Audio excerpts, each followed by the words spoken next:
Here we are on the Santa Margarita Ranch.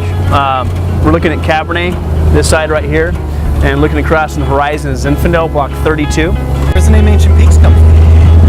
The name Ancient Peaks is named for these mountain ranges that surround this vineyard. All right. When you sit down in here where the vineyard is, and as we're here at the slope of the vineyard, you look up at the tall peaks, that's where it came from. And I've noticed some funky rock around. These they look like oyster shells.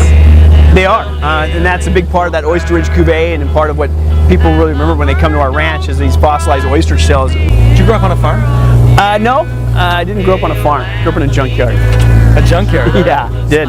So, and around heavy equipment. For me, about growing up was work ethic and following your dream, following your passions. Those are the two things that I would attribute to my youth.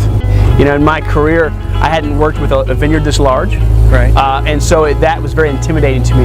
I was kind of, how could this happen? How could these philosophies, these experiences that I had to have in my career prior be translated to a very large project? I wasn't sure that could happen initially. How'd you overcome that? That junkyard work ethic, and meeting up with ownership.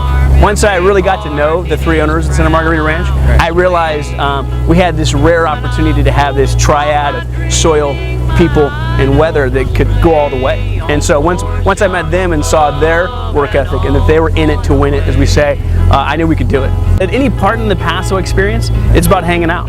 It's about enjoying the outdoors, it's about enjoying wine, it's about enjoying each other. And when people come here, they feel that. And when they leave, that's what they talk about. It's a great fusion. It's a great fusion between youth. There's a lot of young brands here, a lot of young families.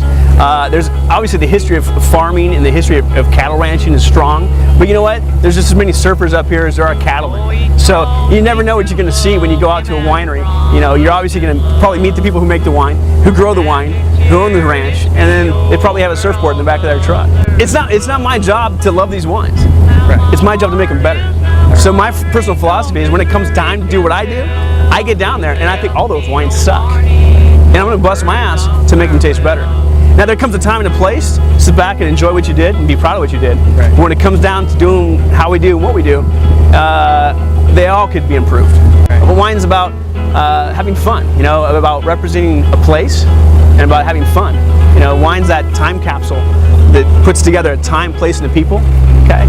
And then when you think of it at the first level, it's obviously a time, the vintage, right, the place, maybe it's Santa Margarita Ranch, it's Paso Robles, and the people who created the wine. But in the end, to close the circle, you need people to enjoy it.